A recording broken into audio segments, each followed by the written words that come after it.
Scooby-Doo, Scooby-Doo, Scooby-Doo. On this episode of the History of the Chorus podcast with Curtis and Josh, we take a look at the band known as Spiritbox. Make sure to follow us on Twitter at IsSurvivedByPro for news and latest episode postings. And make sure to subscribe to the show, leave us a 5-star review, and write us a comment on YouTube or whatever podcast service you're using. Make sure to check us out on TikTok and give us a follow at IsSurvivedByProductions. And if you'd like to see us do some live streams, leave us a comment or tweet us the keyword stream. Now, without further ado, let's start the show. The devil is in Atlanta, army surrounded.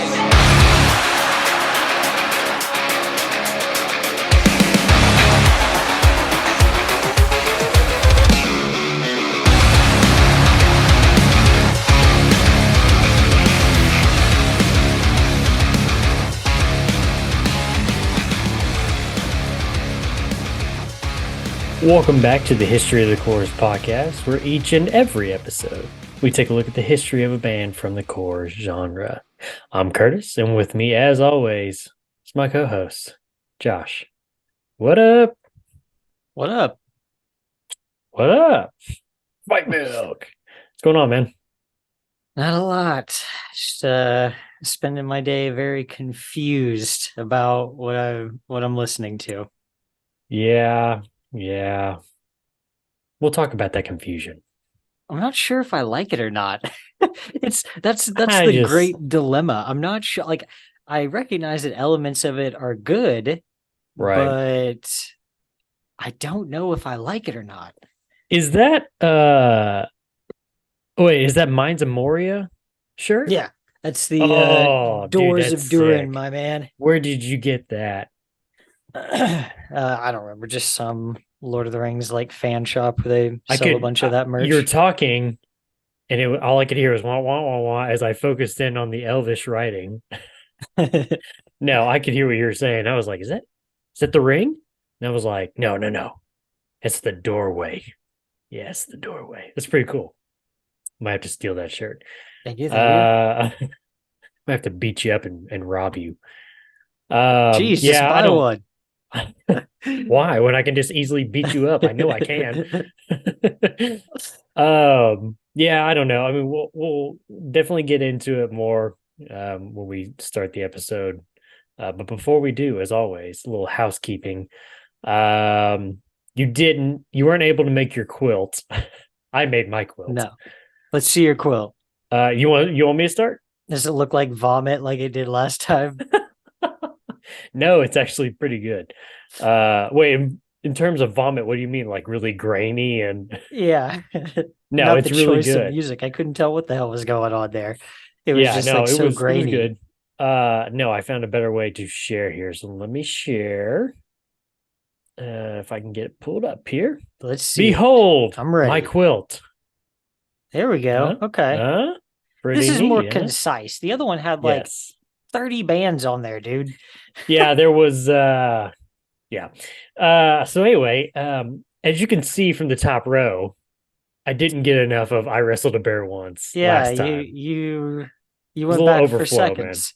Man. I definitely went back for seconds and thirds and fourths and 20ths. And I'm still going right now. And then you went into some Between the Bear and Me. You were like, this is not technical enough for me. So I'm not technical enough, man. I need to go even better. Yeah, exactly. Crazier. Exactly. Okay.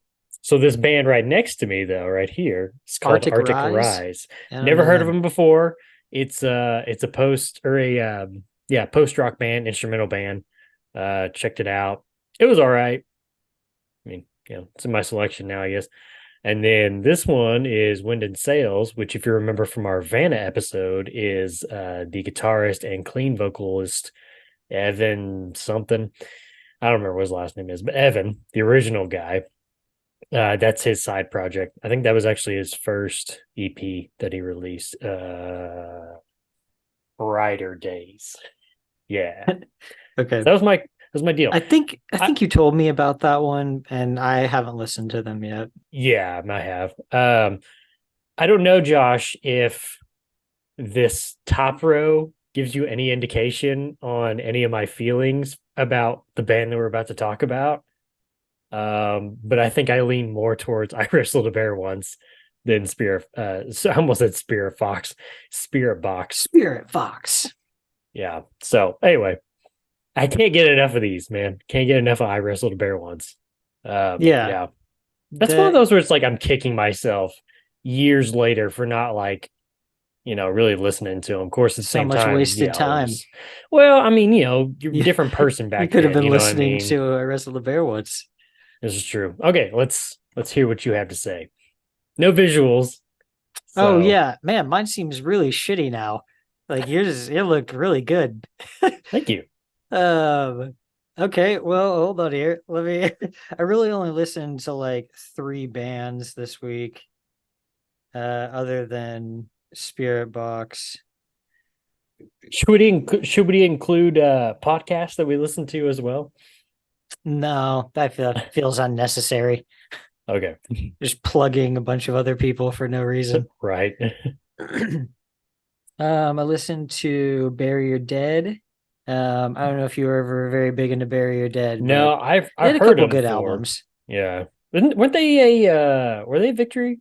Yes, a Victory they were. band, weren't they? That's what I thought. Okay. Yeah. The Beauty and the Breakdown album. That's a good one. And then also From Bury Your Dead? Yes. Oh, okay. Yeah.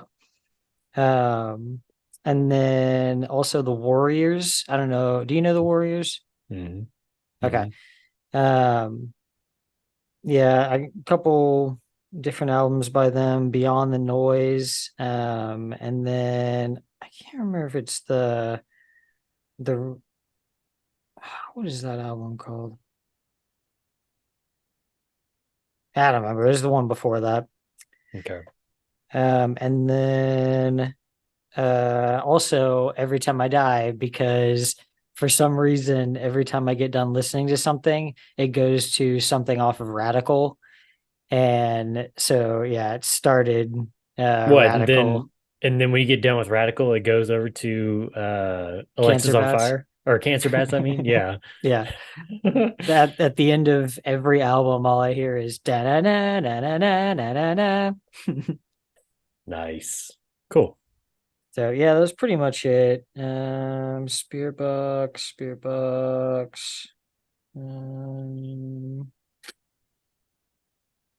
Yeah, same as you. A couple random I Wrestled a Bear Once songs, just dipping back in, double dipping on that. Yeah, it's good, man. It's good.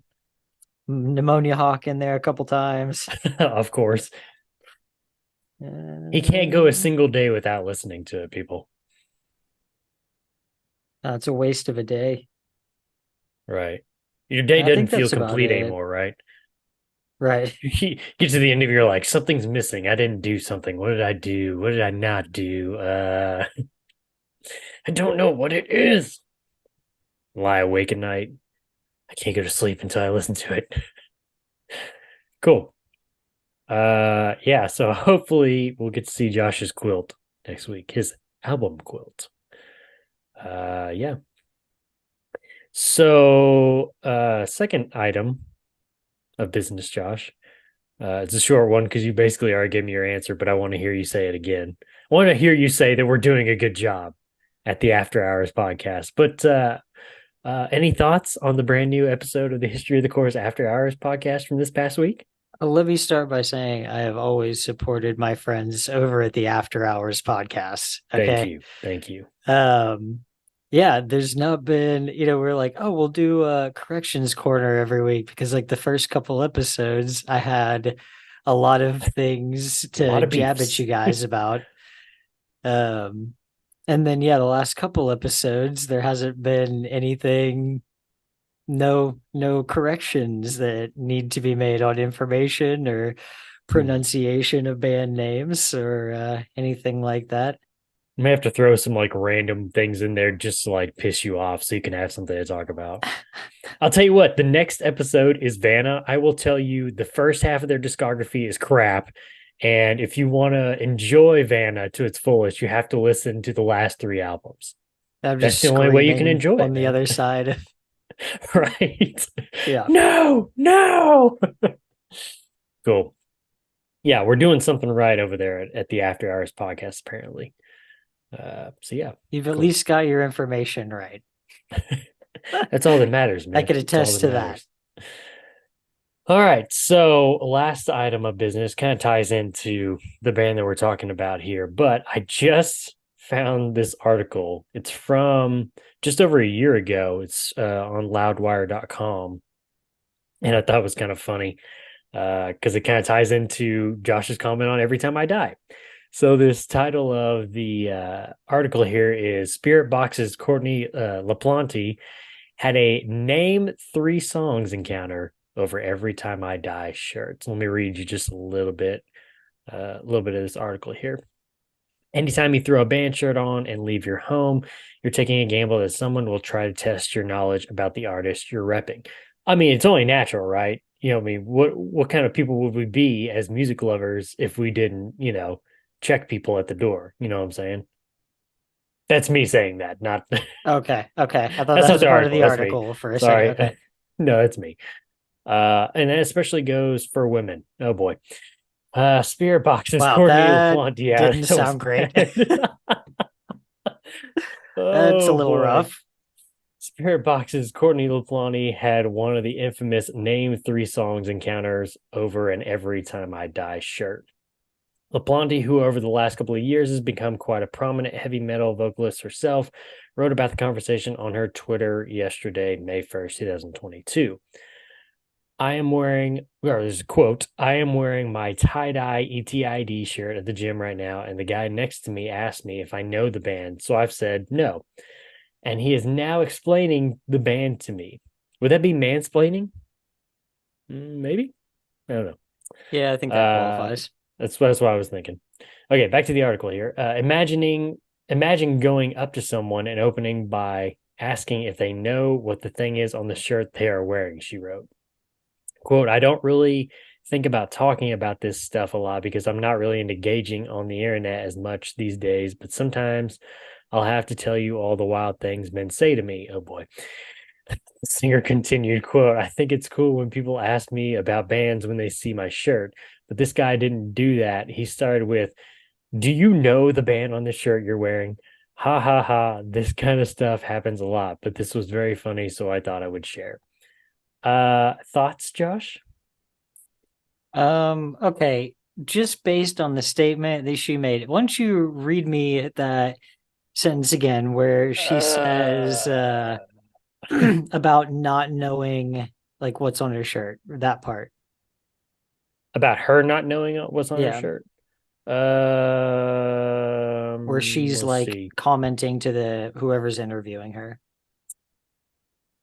But like, okay, so like I'm wearing my tie-dye ETID shirt at the gym right now, and the guy next to me asked me if I know the band, so I've said no. Is that what you're talking about? After that. Imagine going up to someone and opening by asking if they know what the thing is on my shirt they are wearing. That Yeah. or Yeah. that right there? Yeah. Okay. Um what if take the music out of it, take the band out of it. You should probably like know what it is you have on. Like if you didn't know what a swastika was, but you were walking around with one on your shirt, that Right. would be a problem. Exactly. Yeah. Like, you know, I just I like don't the know. design. I get it. I get what you're saying. Like it's just a tie-dye shirt that you liked, and yeah, Every Time I Die makes cool shirts. Right. But I also like you should at least know what you're wearing because it might not be something that's like something you agree with, or it might be something hateful. Or like there's a million reasons to know what's on you. Right. Yeah.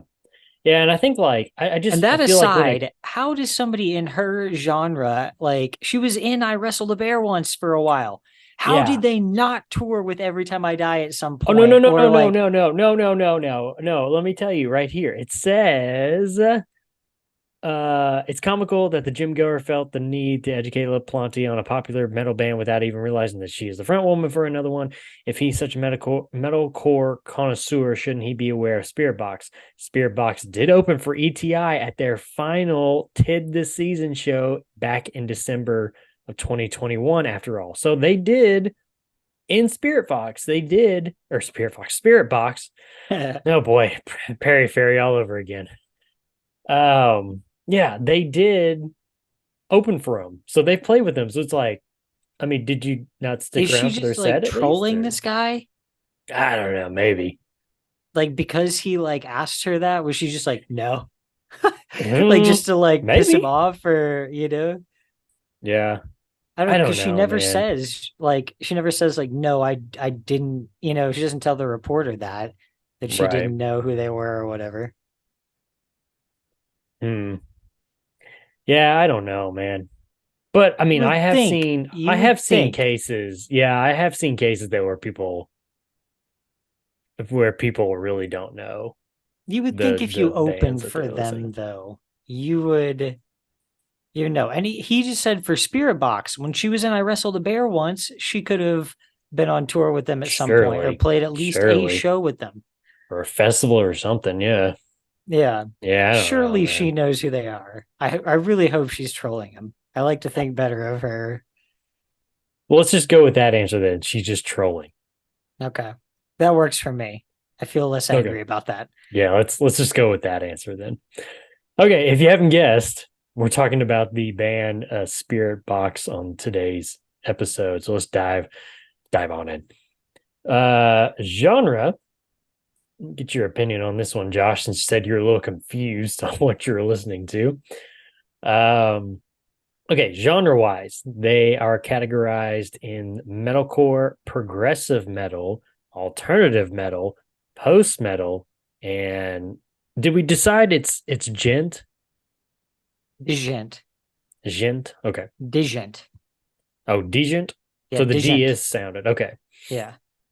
That's what I always thought, but I thought you had told me it was like the D was silent. Maybe not. Digent. Digent. Digent. Degent. Okay. It's like, yeah, That's but how it I like always said makes the it. sound together. Like it's not Right. like you don't enunciate the D and the J.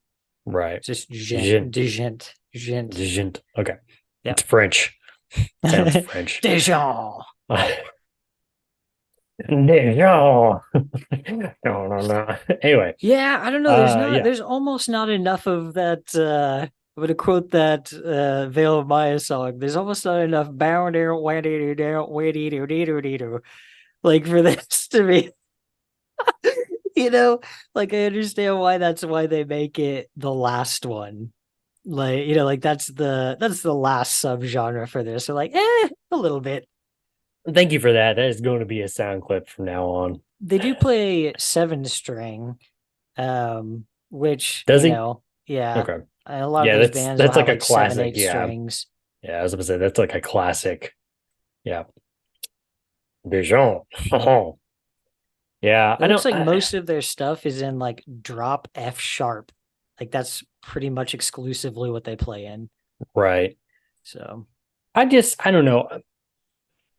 I'm kind of like with you. I mean, there's an article we're going to talk about here at the very end, and she kind of makes mention of like, she's not really sure like what genre or like what genre they're going for, like the sound that they're going for.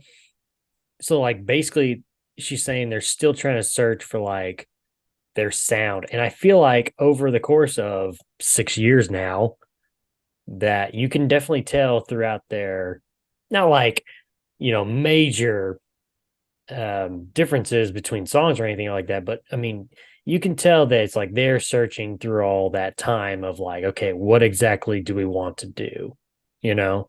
yeah, So there's a lot there's just a of lot going on, man. experimenting going on for sure. Yeah.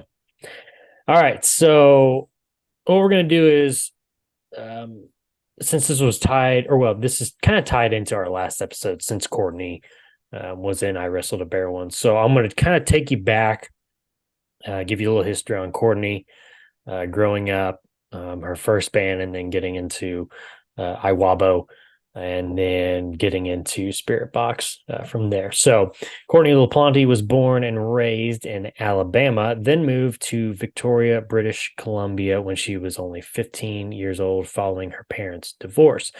LaPlante found her singing talent while attending the Methodist Church, and at the age of 18, her and her brother Jackson LaPlante would form the band Unicron along with other members. You remember talking about that band in the last episode? They only have one EP. I'll say it here in just a moment. But what started out as a band playing more of a Rage Against the Machine / Audio Slave sound turned more towards progressive metalcore, being influenced by bands such as Protest the Hero and Between the Buried and Me. One local show saw Unicron play with fellow Victoria-based metal band Fall in Archaea. I think that's how you say that. But it's coming from me, so Spiritbox and Perry Ferry. So probably wrong. Probably wrong. You're a betting man. Probably bet against me being right. This band included Mike Stringer on guitar. Impressed by his musical talents, the siblings, both Courtney and Jackson, persuaded Stringer to join their band. Like I said, Unicron only released one EP. And I think they had like maybe a single or two after that came out, but then they disbanded pretty quickly. But if you want to go look up that EP, I recommend it. It's called Power Bomb EP. And once again, the band name is called Unicron. 2012 saw the band disband once LaPlante was named the new vocalist for I Wrestled a Bear Once. Or, if you're like me, I like to call him Iwabo because it's fun. So yeah, that's kind of a little bit of a history of our first half before getting into Iwabo. Now we're talking about I Wrestled a Bear Once, which kind of comes into the previous episode that we just did. In 2012, Courtney LaPlante joined Iwabo as the new vocalist after original vocalist Krista Cameron left to be with her new family. And if you want to learn more about her time in I Wrestled a Bear Once, make sure to go check out our previous episode all about that band. In 2015, her fiance Mike Stringer would join I Wrestled a Bear Once as the new guitarist, contributing to their final album. One thing I didn't mention before was when they had met back in the Unicron days, they actually got engaged. Didn't get married, I think, until 2017 when Spiritbox actually started. Both LaPlante and Stringer had ideas of doing a musical project together since 2011, but would initially put it on the back burner for the time being.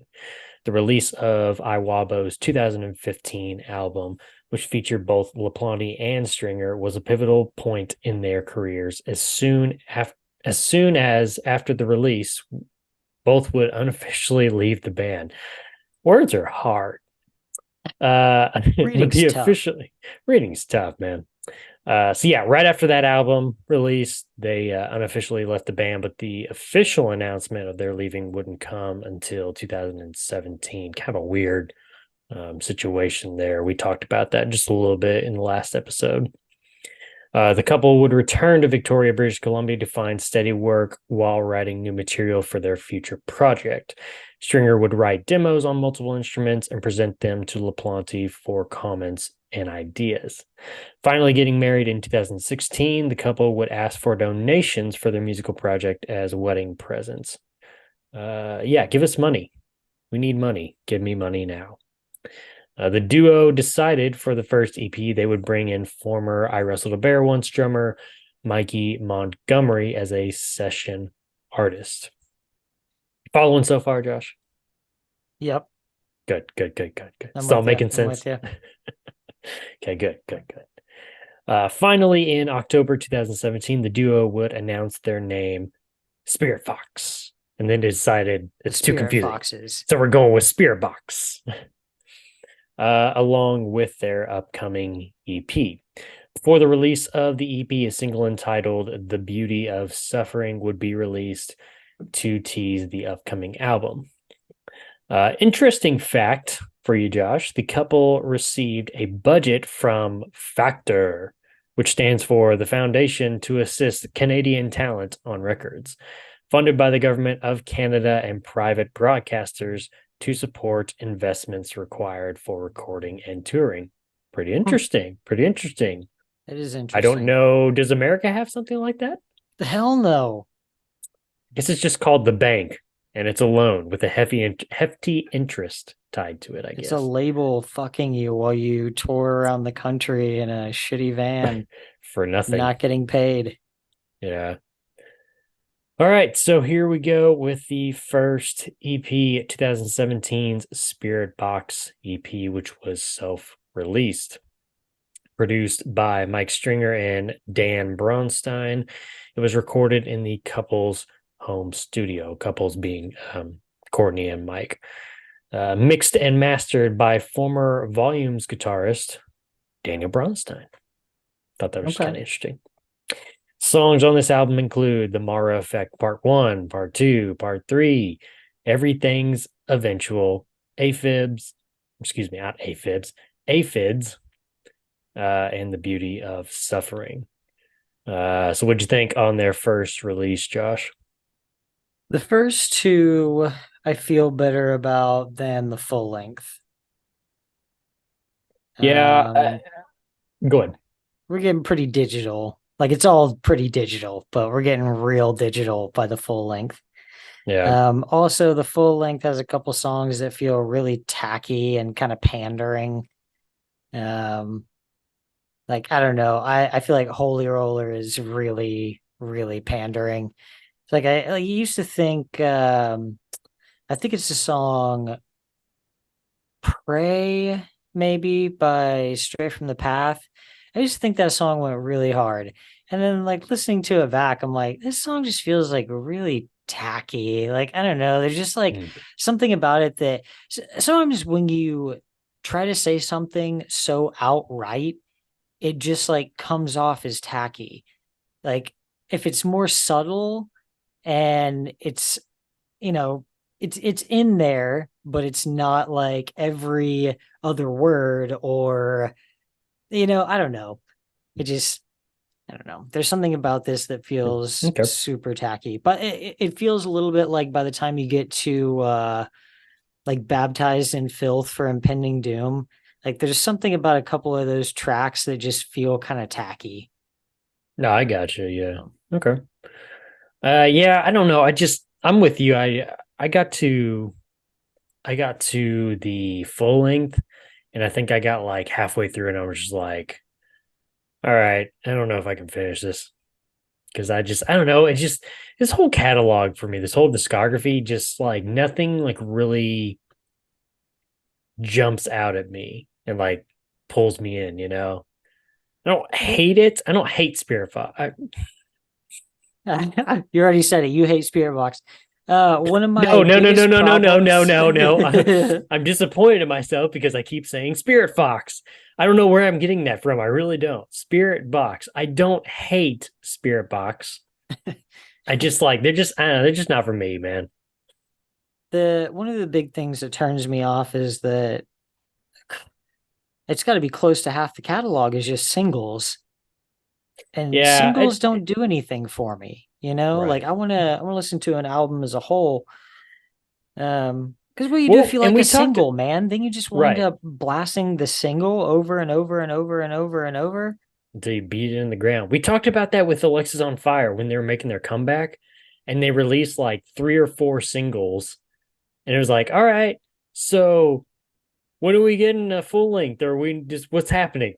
Are we just living off of singles now? What are we doing? You know? Yeah, Yeah, I'm kind of with you that too. It's like just I mean, if that's what you're gonna do, I mean, cool, but it's like don't release them. Just release a bunch of EPs. I don't care. Give me yeah. something to chew on, to nibble on, something, man. Not just one Another, little single. It's 2 or 3 minutes long. yeah, another big turnoff for me is that there's no. Oh, Oh, he's excuse me. bored by them. No, there's no keyboardist like in their main line, is there? No. Okay, well, there's like so much digital shit going on here that there definitely needs to be a keyboardist out there. Like this is Who's hitting the beyond buttons? this is almost beyond like Born of Osiris levels, and like they've got a keyboardist out there. Like he's Right. taking care of all that shit. So I don't know. It just you know how I feel about when a band's like, we're three guys, but actually we're like five guys on tour or four guys and a machine backstage. Like I Right. don't like Just that. add the guys. Just Yeah. add the people to the Just band. find a If guy. you enjoy playing, show after show after show with them, then you can put them in the band. They can come in the recording studio. What's the big deal? You Yeah, know? especially when like it's a consistent person who's like that's their touring guitarist. It's like, well, Yeah. why isn't that guy in the band? He clearly can hang with See, those and guys, you know? see, Manchester does that. When they lost their keyboardist in 2010, 11, 2010 or 11, they didn't replace him. Like the guitarist basically took over doing keyboard like work and recording, but they would bring a guy on tour. Ever since then, it's the same exact guy on tour to be their keyboardist. It's like just make him part of the band. Just make him part of the band. Go back to 5 piece. Why you gotta be a 4 piece again? I mean, Yeah. yeah, yeah, I'm with you on that. It's like, what's the point? Yeah. Like he's probably recording in studio too, right? No, I think the rhythm guitarist does the keyboards in studio and writes Okay. them. Okay. And he's just touring, but it's like, I mean, do you not like the guy enough to let him, write with you guys or what? I mean, again, it goes right back to it's like you're letting him tour year after year with you guys. Yeah. So he can't, no, you can't come in the studio. Nope. You're not in the band though. You're not in the band. You can be in the band from afar. Yeah. Like what? Come on, man. Yeah, I mean, back to this EP. I'm with you on these first two are okay. There's something there a little bit, but yeah, once you get to that full length, it's just like, eh. Everybody individually is good at what they do. Like Right, everybody in this band is talented, and it's not I don't know. I kept like I was saying, I've never been so conflicted like listening to a band's catalog. Like where a couple songs I'm like, I do think I like this. And then like a couple more songs be like, nah, I don't like this. And then a couple more songs, do I like this? I right, don't know. Like there's elements here that I like. Let me right. I saved two songs each, two that I thought were like really pandering and kind of lame, and Yeah. then two that I thought were pretty good. So the first one that I saved was The Beauty of Suffering off this album. Hmm. That's the last track. Right. Um, yeah, there's just like there's a lot of cool things going on in this one. Um, she does her vocals in a way that almost like it's in time with the guitar at a certain point, but it's like playing differently. I don't know. It's hard to explain. Like it's not following the rhythm basically, Right. but I it get what is you're following saying. the beat. Yeah. Yeah, if that makes sense. Yeah. I get what you're saying. Let me actually, this actually comes in handy because I always save it like at the moment where I was like, ooh, Right. Yeah. While you're searching for that, I think one of the things that kind of holds me back is she doesn't, I mean, she still does her unclean vocals in Spiritbox, but it's not as much as she did in I Wrestled a Bear Once by far. yeah, And me, I talked about it in the last episode. I love the way her vocals sound on those on Late for Nothing and Hail Mary, dude. Those unclean vocals. They're so sick. I mean, she's got a great singing voice. She really does. And she's going to talk about, I think, maybe on I think I got a quote on, yeah, the full length, where she talks about, her actual just singing voice, being able to kind of do that and everything, which that goes back to, her roots of, singing in church. Um, so I don't know. That's one thing that I think kind of like lost me a little bit was like, listening to those last two albums of I Wrestled a Bear and how heavy they were in terms of vocals. And then, coming into Spirit Box, and it's more kind of that opera core, like as you described it. It's like, yeah, okay. But I mean, you saw the quilt. You saw the quilt, Josh. I'm stuck on I Wrestled a Bear once now. Right. And the So only um uh the only I Wrestle the Bear Once album on there, like with her on it, that's because I know she's on the last two, but right. on Hail Mary, it's drifting more. We talked about how it's drifting more It's towards drifting. Spirit Box Yeah, you territory, can tell. Yeah. but the vocals are still very in I Wrestle the Bear Once Gnarly. territory. Yeah. And she's brutal on this. Like she reminds me a lot of, or I guess I should say, this girl from The Anchor reminds me a lot Yep. of Cornelia Yep. Plant. Yep. Um, and they're pretty crazy. They're actually going to be here in like the next few weeks, I think. Or no, I think early August they're going to be here again. Who? The So I was Anchor? thinking about going. Yeah, Eric, did you hear that? The Anchor's coming to town. they're coming back. They come at least once per tour. Did not know that, man. Yeah. He's a big fan of the Anchor.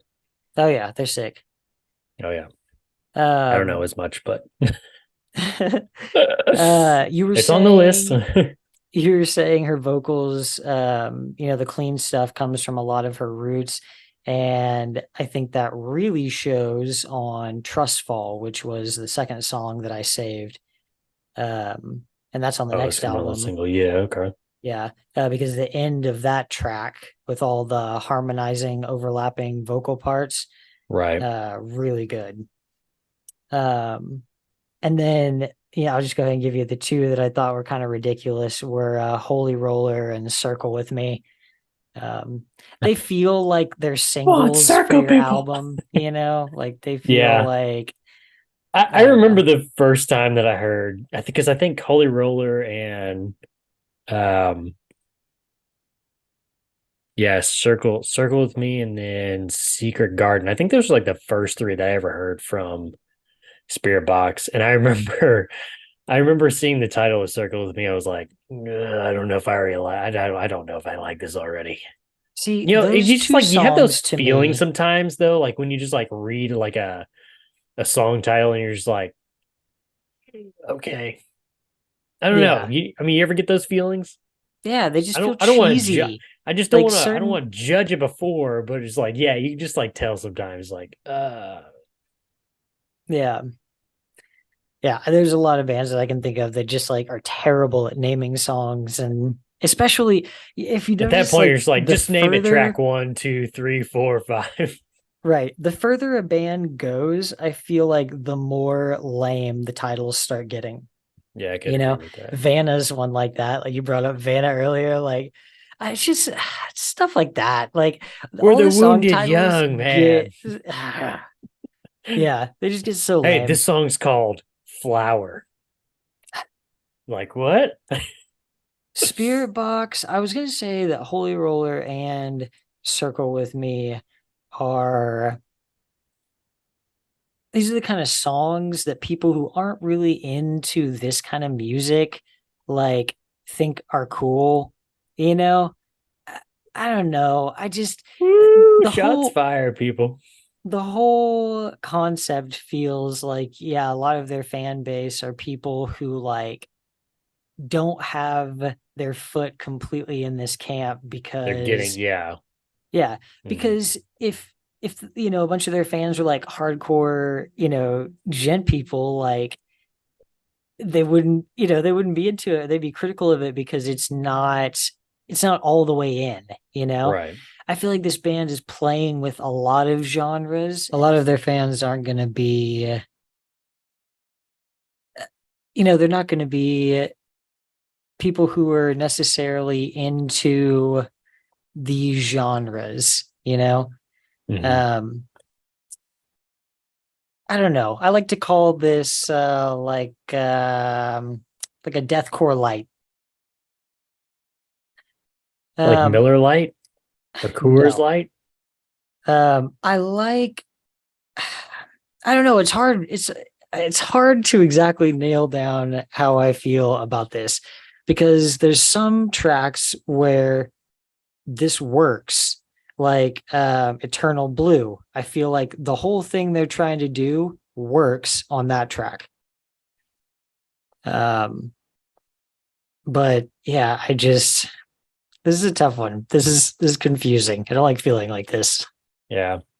Well, let's move on because we're talking about albums that are coming up here, and we can talk a little more when we actually get to them. But that was we were supposed to be talking about the first EP. Somehow we got onto their full length and their other EP, and so.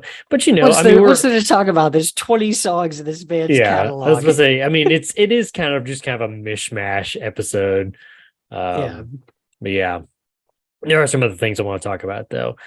One roadblock that came about for the couple was the problem of finding musicians to play live shows with. So if you think about it right at this moment, Courtney's doing vocals. I would assume she's probably doing some of the keyboard stuff. Maybe Mike's doing that too. I don't know. But it's safe to say that Mike is doing most of the instruments, along with having Mikey Montgomery be their session drummer. So it's really only the three of them, maybe still two, basically. Two being the couple. So yeah, that's a problem right now. So to start the career, the couple utilized social media and music videos online to promote their band until they were able to find musicians to join the band. Now in 2018, Bill Crook, formerly of Living with Lions, would join the band as the full-time bassist after hearing their music and expressing his interest in the couple. Shortly after, Ryan Lork, formerly of Shreddy Krueger, I thought that was a pretty cool name, actually, would join the band as the full-time drummer. So here is your first full official lineup. You got Courtney LaPlante on vocals, Mike Stringer on guitar, Bill Crook on bass, Ryan Lork on drums. The band would now be looking for a record label to release future material. Former I Wrestled a Bear Once manager Jason Maju, founder of the label Palecord, would sign the band. It was at this time the band decided to save their money by focusing on gaining a following online rather than spending their money on small club tours. So I get to that point there, Josh, and I saw you shaking your head, and we'll kind of go back to that point too here. This thought that they had of focusing on gaining followers online rather than going the old route back in the day of getting in your beat up, van that barely makes it with already, 500,000 miles on it. Going town to town, eating McDonald's, drinking Red Bulls, Slim Jims, whatever, and playing the small club circuit to try to get fans. Is this the new way of doing things, Josh? Is this the future where bands would build themselves up online rather than the club route? Oh yeah. What do you think about that though? Let me take that back.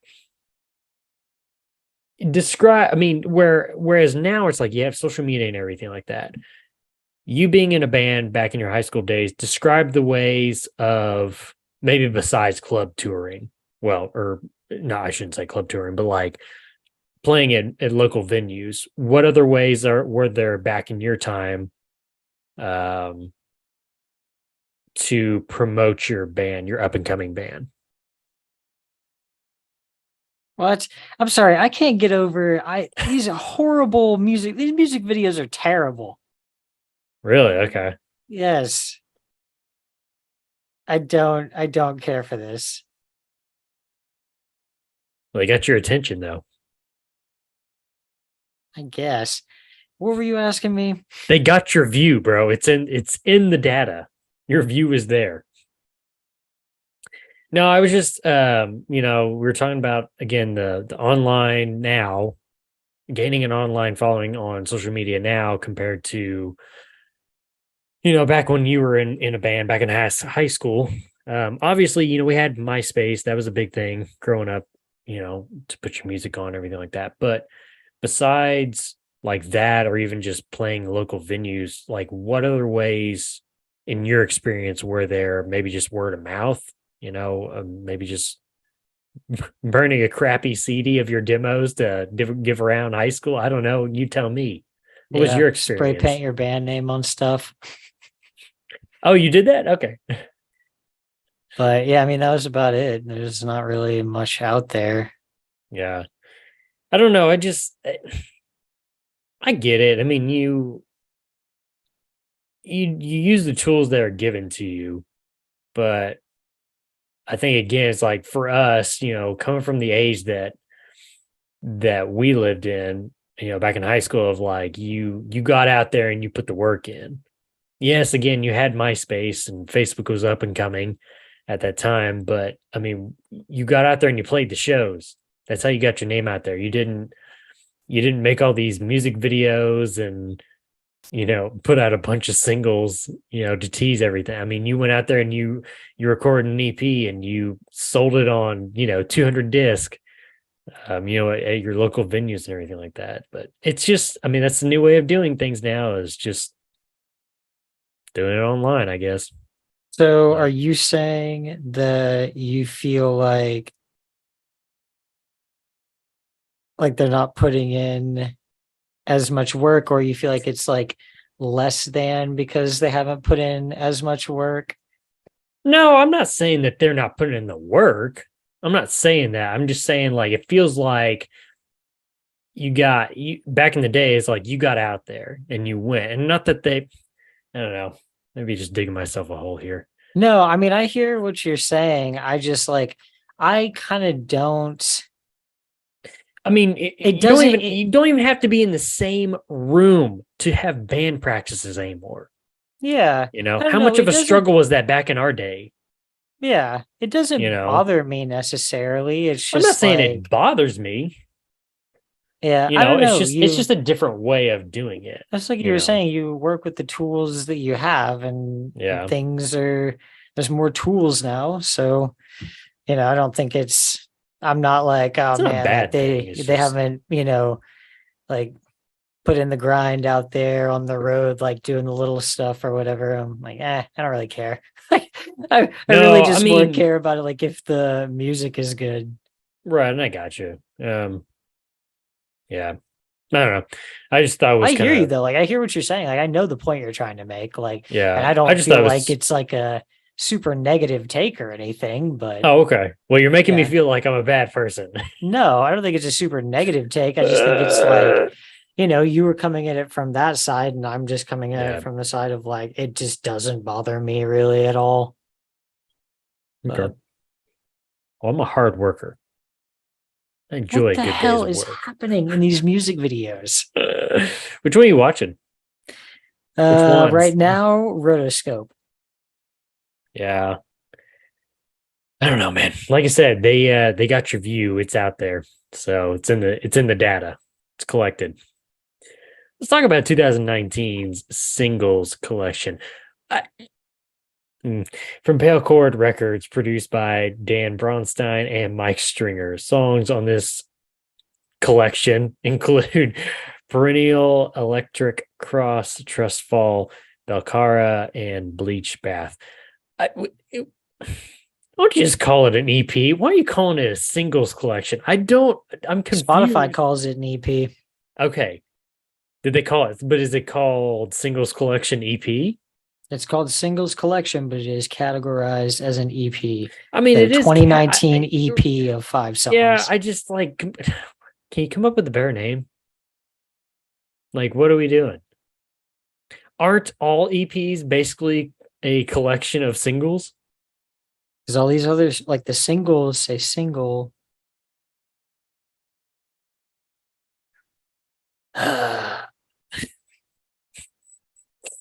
Oh boy. Okay, so you like Trust Fall.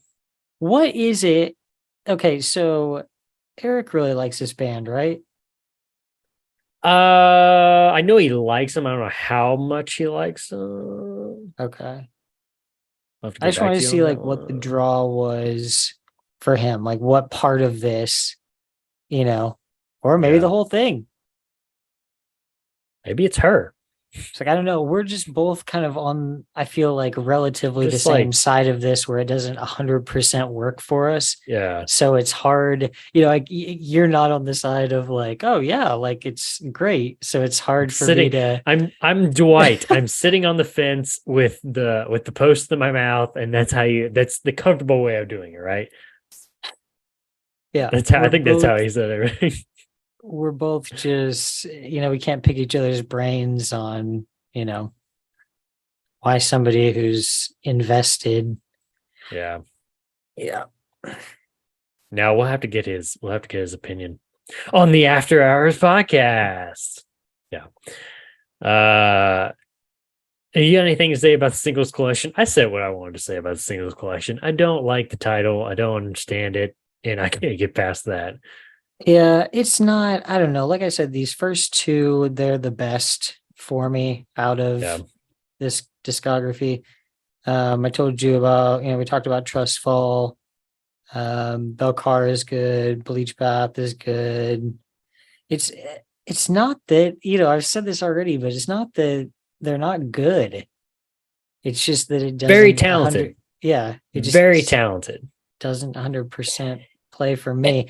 Yeah, and maybe it's a deal. It's like we got to come back once they put out like maybe two more full length albums and like regroup and say, okay, what do we really think now? Because I mean, you got to think about it. There's only 6 years into this thing. Like you said, they only got about like 20 songs. They only have one full length album. Yeah. I mean, they obviously made their living so far off of singles and music videos and the online presence. They've Well, done plenty they're of touring. It's not like they're not doing any touring, but Yeah, I think there will probably be at least another album or two. They're super active, like they're oh touring no, yeah, constantly. Like, yeah. I'm just saying. I think we should. This is definitely one to revisit. it's early. In Yeah, several it's in it's several early. years. Yeah. But yeah. So throughout the 2018 and 2019 years, the band would continue to work on new material planned for a full album release. In 2020, drummer Ryan Lork would leave the band and be replaced by Zev Rosenberg. The band had planned for a 2020 release for the first full length album, but unfortunately, like we've seen with a bunch of other bands that we've talked about, this little thing called COVID got in the way. Darn you, COVID! Darn you! The band was also set to tour with After the Burial, but canceled the tour because of COVID as well. The band would opt to release singles again. Oh my gosh. The band would opt to release more singles No, you throughout just their write and social record an media. album and then you hold on to it like Stick to Your Oh. Guns did until you can tour it and then you drop the album.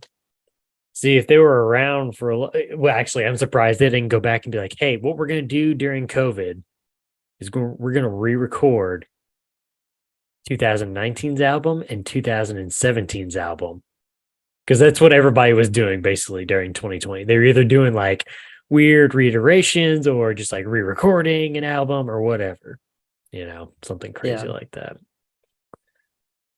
Singles such as Holy Roller, Constance, Circle with Me, Secret Garden, and Hurt You would become huge successes with fans and media members alike. It got Josh's views. You know So what's you know what's really messed up? They have 1,547,000 monthly listeners. 1.5 million people.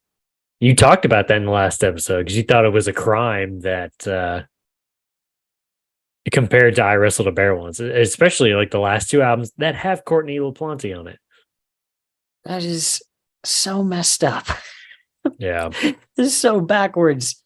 Yeah, it's just, I don't know. This is very label friendly metal. It's getting mainstream, man, for sure. These singles, accompanied by, quote, super creative music videos, only added fuel to the growing fire of anticipation. The only one that I thought was like halfway interesting was Oh, man. the one for Blessed Be. I don't think I've seen that one. The ending to that is pretty crazy. Okay. But yeah, other than that, the rest of them were pretty lame. Okay. Circle with Me. Oh my God. Terrible. I hate those kind of music videos. They're awful. Okay, so And I just then want to Holy take this. Roller. Holy Roller doesn't even have like the band. Oh God, that drives me crazy about a music video. When when they don't have the band in the video, it's just the vocalist, or like maybe not even the vocalist. There's no band. Like, Yeah, what? sometimes it's just like actors or actresses. I want to see some stupid story like that most of the time doesn't even really relate to your song be played out. I think this is a good point to remind our listeners, or maybe even newer listeners, that here on the History of the Chorus podcast, we give you the facts and then we give you our opinions on those facts. So, just letting you know, we haven't thrown that one out there in a while. And I thought about that one today and I thought, hey, this is a good time to throw that one back out there. It's an important one. Yeah. It's very important. There's a lot of people probably screaming at us right now. Be like, what is wrong with you people? You don't know good music. I feel like we can't maybe. say enough that they are very talented. They're very talented. It's just not, yeah. Yeah. I don't know. In August 2021, the band's songs that have been released reached a total of 80 million streams across all global streaming platforms, and all physical release and merchandising items were sold out as well. So here we are, finally, 4 years after the start of the band, 2021's full-length album, Eternal Blue, from Pale Chord Records. Once again, produced by Dan Bronstein and Mike Stringer. It is the last album with bassist Bill Crook. And first with Zev Rosenberg. Described as the, quote, most anticipated debut album of 2021 by Alternative Press, Kerrang, and Metal Hammer. What else came out that year? What else came out 2021. No, what else came out that year? No. Let's figure it out real quick, Josh, because actually, you know what? You do that. Okay. I'll continue on here. That way we don't have any dead air or anything. LaPlante reflected on the release of Eternal Blue, stating, quote, finally, at age 32, the realization of my true voice. The final form. That was my part at the very end there. I had that. All right. I can never tell if it's, in the yeah. In the that article. keeps you guessing, though. It keeps you on your toes. In an interview with Guitar World, Mike Stringer talked about his approach to creating the guitar parts for Eternal Blue, stating, quote, being in a melodic band, the singing is so important. It's probably the most important aspect, he said. I think for the most part, I try to keep the chords as simple as possible. And then where I try to push things is in the layering. What do you got so far for 2021, Josh? Releases. Pretty disappointing.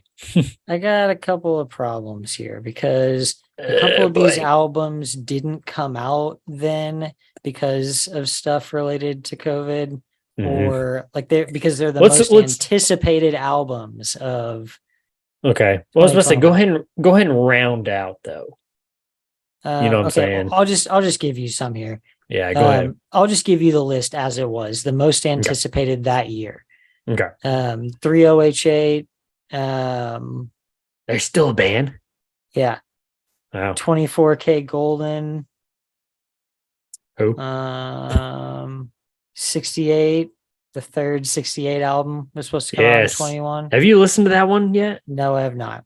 Dude, that's their best one, in my opinion. Really? Yes. Okay, I will have to listen. Yes, that is my best one. I'm excited for that. Against in my opinion. But I'm just here giving you the facts and my opinions on those. This list is terrible. I'm gonna have to. There's just so much He garbage. couldn't like, even in the make it middle through, here. people. What in the world? Yeah, but give me that garbage. I'm hungry for the garbage, bro. No, I mean it's not like the albums are garbage. Like it's garbled up with a bunch of like it sounds like they're naming bands and stuff, but yeah, it's not like a condensed list. Okay. Okay. Gotcha. Hmm.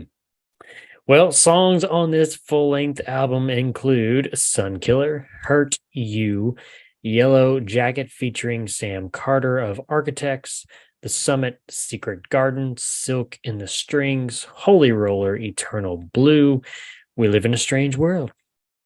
Halison, I think that's how you say that. Circle with Me, and the finale, Constance. I will say, I did like Yellow Jacket. I do like Sam Carter's vocals from Architects.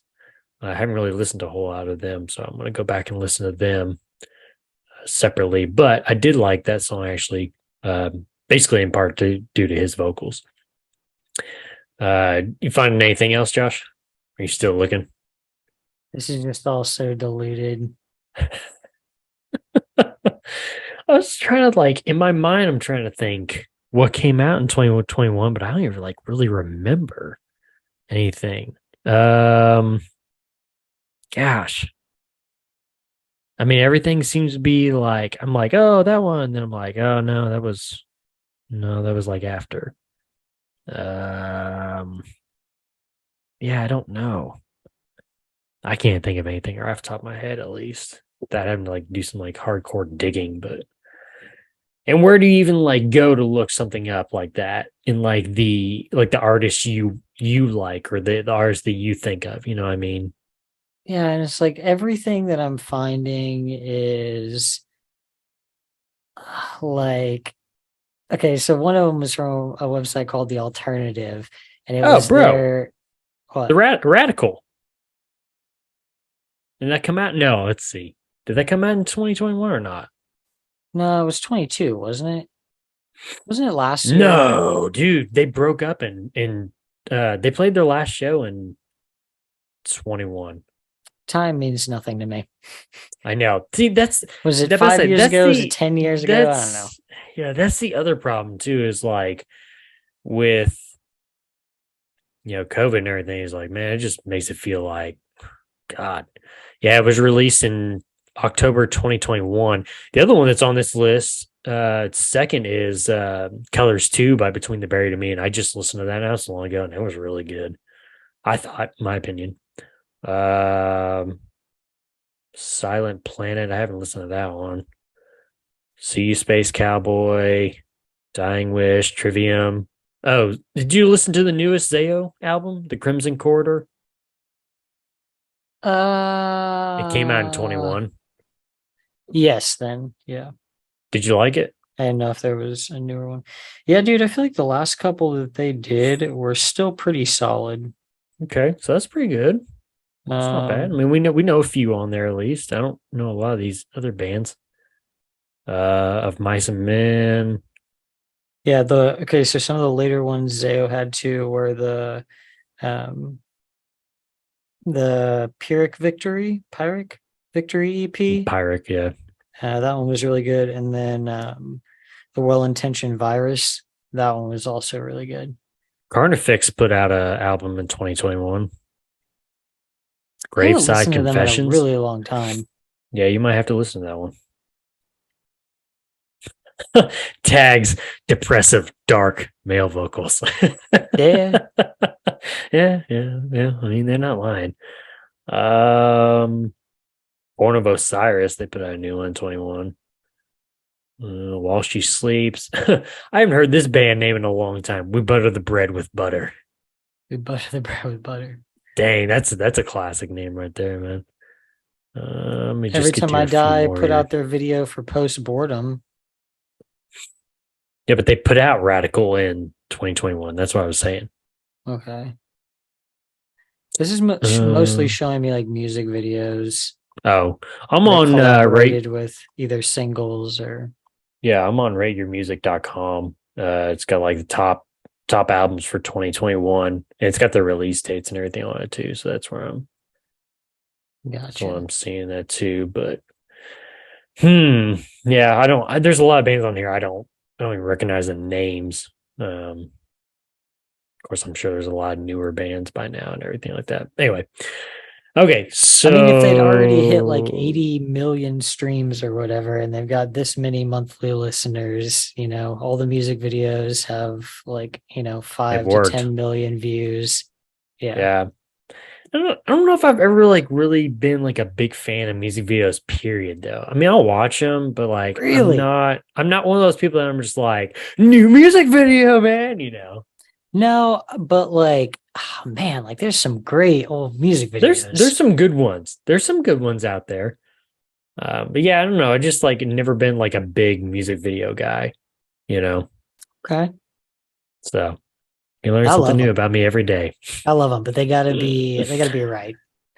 Let's say his what's the word I'm looking for? His criteria is number one, the band must be in there.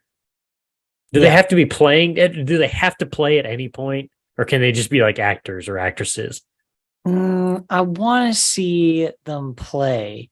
Okay. I don't, I'm trying to think like But right like off if there's, let me say this though, is like, do they have to like they can only just be playing, they can't be a part of the music video in terms of like the story? Or are no, they they just can. playing or can it be like a combo where it's like one moment I'm playing, but the next I'm acting out, or whatever? It can be a combo. Okay. Yeah. I'm Okay. I'm good with a combo. Like you're doing a story and then also you're coming back to like where they're playing and then some more of Right. the story, and then you come back to where they're playing. Yeah, Okay. I'm good with that too. Okay. But I don't So like it when it's like just a story thing. right. So have you said your piece on their first full length album, Eternal Blue? Got a lot out earlier in the episode, so I didn't know if you had Pretty anything else much, really. man. Sun Killer, I actually I was optimistic through Sun It's a cool Killer, name. and then there's just a lot of up and down for me. Um, yeah, I don't know. I told you that I felt like Eternal Blue like really works. Mhm. And if that's the direction that the band goes, like pretty much all that, I don't know that I would just, be throwing it on all the time and listening to an album, but um I I'd feel better about it, I think. If it was like Right. more of a consistent sound, it's just kind of all over the place. So, Yeah. Hmm. what do you Alrighty. think? I don't know. How do you feel about this one? I mean, like I said, you get to their full length. The first set of songs for their first two EPs are, there's some good ones there, but it's like you get to Eternal Blue and it's just kind of like I started listening to it and I got like halfway through it and I was like, yeah, I can't finish this. So this I'm, was this the I'm first full. one for I you can't eat it anymore. that you're like, I'm not gonna listen to any more of this? Or did you finish all of Alexis on Fire's last album? Ooh. I know there's one album out there somewhere of one of the bands we talked about. It may be Alexis on Fire. Because I know I finished Cancer Bat's last album. That was it was a little rough. I know I finished He's Legends last album. Yeah, I That think it one, the last was couple of tracks are kind of hard to get through on also. He Is Legend. Yeah, it Yeah. was a slow crawl to the finish line. I It think it just was gets so Alexis on Fire, repetitive. man. But yeah, Alexis on Fire was just like, no, I refuse to play any more of your songs. Okay. I Yeah. did actually Um, listen to all of this one. well, but then my other thing too is like you gotta think about like I've heard Eternal Blue, I've heard Holy Roller and Circle with Me before. So I mean that's half your second half of your album, So it's like I wouldn't not like I wasn't missing anything from this listen through. Yeah. But yeah, I just like I just can't because I'm kind of like with you, is like I'm just kind of like confused on like what I'm listening to right now. I can't really pinpoint. Nothing's like really jumping out at me to be like, yes, I love this band. It's just one of those bands that are just there for me. Yeah. So And that's okay because that's that's your okay opinion on the facts that on you the have stated. facts. Success from their debut full-length album saw the band play shows with such bands as Coheed and Cambria on the SS Neverender cruise. I'm surprised more bands don't try to do that. What? Like the cruise Oh, ship, the cruise ship dude, the thing, cruise man. shit is getting out of control. It's getting out Is of it control. really? Really? The only two bands I only know this one, and then doesn't Paramore do one, or they used to at least. I don't know. I I don't feel know like if I they just still keep do it or seeing not, but stuff about it, or it'll be like a Emo's this is the Not only Dead two I know. cruise, or Oh my something gosh, like man. that. Yeah. Wow. They also toured with Under Oath, Bad Omens, Stray from the Path, Mastodon, Ghost, After the Burial, and Intervals. See, this is a Bill, little after the fact for a lot of those bands, though. yeah, Like this is a little past the prime for some of them. especially Some of them. Under Oath, Some of man. them. I'm just Which gonna say one? some of them. Which one's not? Straight from the Path? Definitely Under Oath, dude. Under Oath is definitely way past. Oh no! I'm saying which one are you Like saying we're is done. not? Oh yeah, I'm not gonna say that. There's a Mastodon? few of them. There's a few of them that aren't. Oh Why are wait, you? Why are are you you? asking me which ones like aren't past their best spot? Yes, that's what I'm saying. Oh, okay, I got you. Because you're Yeah, I don't hinting know. at that not Mastodon everybody on that still, list is okay. yeah, Mastodon's still pretty solid. I Okay. mean, Crack the Sky is always going to be still probably the best point in their discography, I think. But Yeah, you don't have to convince me that Under Oath is well past their prime. They should have just left it be after Disambiguation. I know and you just love their new move stuff, on. so I feel like I have No, to. no, I don't. And I don't like their personas because it just feels so douchebaggery, man. It's so weird now. Yeah, I just don't like it. It has nothing, and to be honest, dude, it has nothing to do with like the religious aspect, It has nothing to Yeah. do with that. I don't want anybody to think that that's what because I mean, no, it has nothing to do with that. It's the feeling of like they just feel like totally different people that just feel like douchebags to me now. I don't know. Still like Chris Dudley on the keyboards. That's one of the best keyboardists ever, dude. And I can't wait till we get to that episode so I can talk about him and some of the stuff that he does. I don't know how we haven't gotten to that episode. How have we It's not coming. done- It's coming. Okay. It's another one of those. It's going to be, several parts for sure. Be after our 20-part episode on AFI. Yeah, and then our 30-part episode on Zayo. Yeah. Ugh. Yeah. Bill Crook, the bassist, would be replaced by Josh Gilbert, who had just recently left As I Lay Dying. By the way, have you heard about this? As I Lay Dying is, well, okay. Before I say that, As I Lay Dying was dead when he went to jail, but they are definitely dead now, dude, because like everybody that was an original member, or at least was the main group of members at that time, whatever, they dropped off like flies in the last couple of years. Have you heard about that? No. Yeah, I don't know. There's some internal stuff going on, but yeah, I was just like, yeah. It probably doesn't help that there's like so much hate for that dude, Yeah. Did you listen to any of their new stuff after he got released? I listened to the single they put out, like the first thing they put out after, Yeah. And that was it went pretty hard. Yeah. There was like all those memes about like like somebody listening to it, and then he's like, well, I mean, I didn't try to kill his wife, so like it just goes too hard. Wow. It's so good. It's so good. Oh my goodness, man. Yeah, it's tough. It's tough, man, because that's Yeah. one of those bands that will always be so good. Yeah. Like that It's perfect. Like, why did you have to do that? yeah, the later albums are good too. But that run of Frail Words, Shadows, and Ocean Between Us. Ocean. Yeah. Yeah. Like that run of those three just go, oh, so Yeah. good. So yeah, Josh Gilbert from As I Lay Dying would join as a touring member, but would later join the band full time. And that brings us to 2022's Rotoscope. See, that's how you do it. That's how you do it, though. He's a touring member.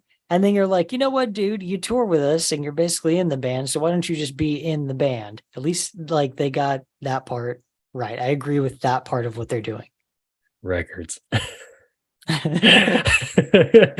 Produced by, no, I'm with you on that 100%. I feel like we're constantly like shitting on bands for that. So when one actually does, it's we applaud you gotta them. give them some credit. Yeah.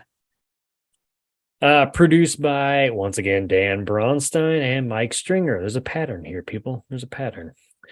In an interview with Kerrang conducted earlier this year, vocalist Courtney LaPlante spoke of taking the band's post-Eternal Blue material in a different direction. Quote, I think some people might even hate them, end quote. She said, quote, but that makes me excited. I thrive on negativity, end quote, which now makes me wonder if she really was trolling that guy in the gym. I feel like she was. Okay. Yeah, I think we're gonna stick with that. Yeah. It was still a good little read through on that article. Songs on this album, nice, include Rotoscope, Sew Me Up, and Hysteria. I didn't listen to this album because, like I said, I got halfway through Eternal Blue and was like, I've heard enough. I've made my decision. So, Okay. did you listen to Rotoscope? Is that the That's the album name. I mean, Rotoscope is a song on there, but the little they've got it labeled as a single. I know there's 3 songs on there, but yeah, no, I didn't. Because honestly, dude, like we have failed. I listened to a couple of the singles like that were before this, you know. Yeah. And they just don't do it for me. I'm not really what it is, I think, is I'm not really a playlist person, you know.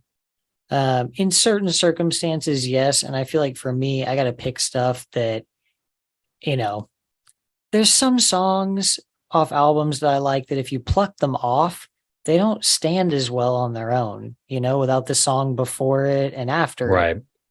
So, well, and that's my other thing too, is man, I love a good transition between songs that actually connect the songs together, that connects the album together. Yes. You know, I hate it when an album is full of basically single songs that have no connection whatsoever. I'm a sucker for the transitions, man. Yeah. But yeah. I feel the same. Did you? Yeah. So you didn't listen to Void either then? No, I didn't. Okay. And that one came out this year. Yeah, it's in my list. Both of these are in my list to go back eventually and listen to them again when I get a moment. But yeah, just this run through, I was just like, I'm done. And let's put on a Wrestle the Bear ones. Yeah, exactly. Yeah, so The Void was released actually just a few months ago, back in April 2023, as a new single. I mean, shocker. Here's another single from Spiritbox. I can hear it on the radio. Here's that brand new single from Spiritbox. Here's a brand new single. How about another single? Yeah. It could be played on the radio for sure. There's no The Void. Yeah, there's no unclean vocals in this. Really? Yeah, and I don't know. That's like interesting. That. If I don't know, like that, but I just want to see them get in a lane, man. Like, just get in a lane. Yeah, and I think that's our biggest thing. Yeah, it's just figure out what you want to do before you get to this next full length album. Yeah, because I feel like that's going to make your full length smooth throughout from start to finish. And it's not going to feel like a roller coaster ride, you know? It feels like the stuff from the last couple years is really like they're going in a more digital direction. Right. Rotoscope still has some unclean vocals in there. Was there a lot more like digital or keys on that one? Because I thought I had heard that there was. I mean, obviously, she said it was different from their previous release, you know, being the full length album. But I thought I had read somewhere where it was a lot more like synth or keyboard or just digital overall. Yeah, there's a lot of like ambient, you know, kind of texture-y stuff. Here's a bunch of whale noises in the background. Sew Me Up doesn't have any unclean vocals, I don't believe, unless I skipped over the Okay. 2 seconds that there were. But Rotoscope ends with some. Hysteria also ends with some. I don't know. It feels like a See, trope. It feels like a trope with them sometimes. yeah, that's what I don't like, because I feel like some of these mainstream bands that are in this kind of same category genre as Spiritbox is like they still throw those unclean vocals in there just to be cool. And I'm not down with that. Okay, and Shivering has like a bunch of like DJ stuff in it, like a bunch of like dubstep Oh, stuff. it's all dubstep, bro. Yeah. Okay. Oh, okay. It's because that one is a collab with Millennium, whoever Oh, the yeah, yeah, hell yeah. that is. Yeah, I don't know. Probably some DJ. Yeah. I mean, here's the thing about it. I wrestled a bear once back in 2007. Back in the day, they had some digital stuff too. But I feel like the difference for me in liking that compared to this is, I don't know. For me, the difference is a Don't know. keyboardist. A keyboardist out there with the band. That's the difference for me. A keyboardist Did as they a have member one of your though in I band is Wrestled a the Bear once? difference for me. Um, Or did she really no, I do don't any think of it? so. Or I don't think so. She might have done some of it, yeah.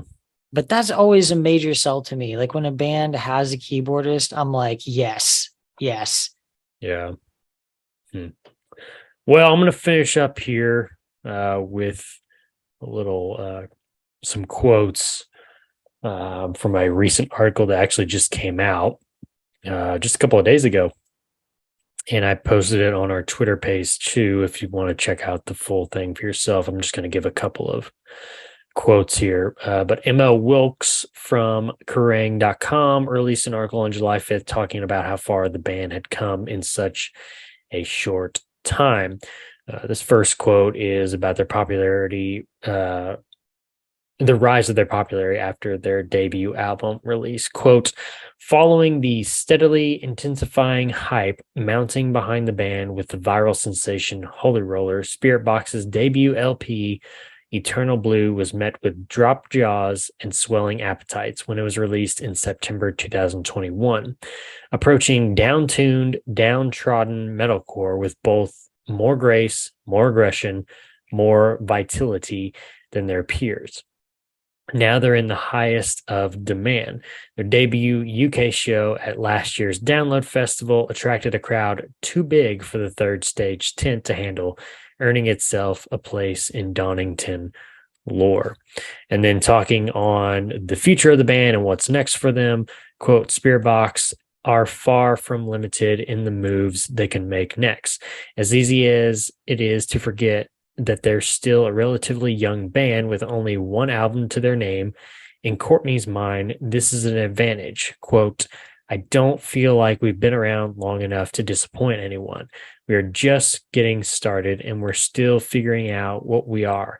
And I don't even know if I want to find out. I don't care about genre. I just know we like making heavy music with low tuned guitars. But I'm like, take me or leave me. This is what we sound like. I feel like a lot of bands are having fun with that too. Josh, any thoughts? Especially on that last little part where, we're just talking about the genre. Oh, can't hear you. You're on mute. Classic Josh. I feel like I don't know, at least they kind of own like what they're doing, like they're just doing their own thing and they don't really care and it's working for them. So I guess you can't really knock it too much. But yeah, I don't know. It's just not for us, man. Yeah, I think that's just the thing here. I mean, clearly it's working for them. There's a lot of people into this. They're really big right now, like they're Yeah. see videos of them all the time. Mhm. So Their name is everywhere. Spiritbox. Yeah, but I also don't know who this fan base is, because I feel like if I ever bring this name up to anybody, they don't know who I'm talking about. At least in your circle. Yeah, at least people who like, know about relatively the genre and stuff, or even like I feel like they've gotten really TikTok popular, and I don't know, people just like haven't seen them around. So I'm like, who is this fan base? Yeah. But well, do you have any final comments, Josh? no, I mean, I would say listen to it for yourself, like we always do, Mm-hmm. Yep. I feel like it's rare that we do one of these with a band where we're both kind of like meh, Meh. Yeah. But, I mean, eventually we're gonna run out of bands that we both really like. So yeah. But even when it's one Yeah. that we like, I think we always we say find. I mean, you we should find go things that listen are to it for wrong with yourself. yeah. It might not be for you, but you Yeah. should at least give it a shot. Mm-hmm. If anything Yeah. we said sounded good to you, then give it a shot. Yeah. I think this can hit a pretty wide audience. So For sure. Yeah. I mean, 80 million yeah. and counting. Mhm. So we're apparently not part of the 80 million, though. We are We part are of the 80 million. minority. We are? Yeah, we listened to it. We're in there. I want to take it back. How do I get a refund? No. So our current lineup to finish here in 2023 is Courtney LaPlante on vocals, Mike Stringer on guitar, Josh Gilbert on bass, Zeb Rosenberg on drums. Here we go on the outro. Make sure to follow us on Twitter at IsSurvivedByPro for news and the latest episode postings, not just on this show, but our other shows as well. We've mentioned it a couple of times in this episode, but we have the History of the Corps After Hours podcast, where I sit down with my good friend and avid listener of this very podcast right here, Eric, and we talk about some of the bands that me and Josh have already gone through, and I kind of get his take as a listener on what his thoughts are on those bands, whether he's heard them or not, so on and so forth. We also have the Red Right Hand podcast, which has covered all 6 seasons and then some of the Peaky Blinders. Hopefully a movie will be coming soon. I tweeted something out. I tweeted an article the other day too, so go check that out on our Twitter page at IsSurvivedByPro. And Throne of the Dragon podcast, which so far has covered season 1 of House of the Dragon, soon to be season 2. And we are currently in our Aegon the Conqueror series, about to record a brand new episode, have another episode coming out this week, probably a couple of days after this episode drops. So make sure to look out for that if you're into that. Yeah. Also, while you're on Twitter, make sure to follow my co-host at Joshua Lynn Gary. Make sure to leave us a 5-star review and write us a comment on whatever podcast service you're using. And if you want to listen to us and see our smiling faces, head on over to our YouTube page. Just search Is Survived By Productions, and that'll have every episode from all of our shows. Subscribe to the channel. Thumbs up the video. Okay, Josh. We got AFI coming up, man. I'm very interested. Because yeah, I told you in the last episode, I did not realize that they're badass. Of course, the first part of the catalog I just didn't realize that they were punk rock at the very beginning there, and then it turns kind of into that horror punk. And then we get into December Underground and further on, so on and so forth. But yeah, I'm very interested to start listening to their early stuff this coming week, and then diving into that in the brand new episode.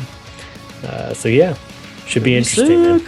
Should be interesting. So make sure to come back next week and check out that episode as well. Until then, we'll see you.